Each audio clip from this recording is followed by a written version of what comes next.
Kasabay kan selebrasyon kan Nutrition Month kunya na taon, sarong Municipal Nutri-Walk ang kinundusir sa banwaan kan Bulan Sorsogon.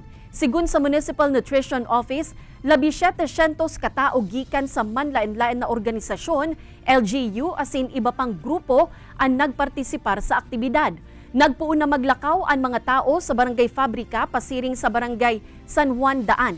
Apara sa Nutri-Walk, nagkaigwaman nin Zumba dance asin nanaunin mga seedlings sa mga tao na pwedeng itanom asin mapakinabangan sa mga masunod na bulan o taon.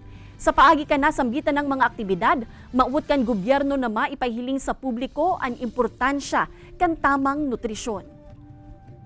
Ang tema po niyan sa ato Nutrition Month, ini ang 50th Nutrition Month po. 50th po sa National Nutrition Council, sa tema na sa PIPAN. Ang PIPAN, abbreviated po siya. PIPAN stands for Philippine Plan of Action for Nutrition, sama-sama sa nutrisyong sapat para sa lahat.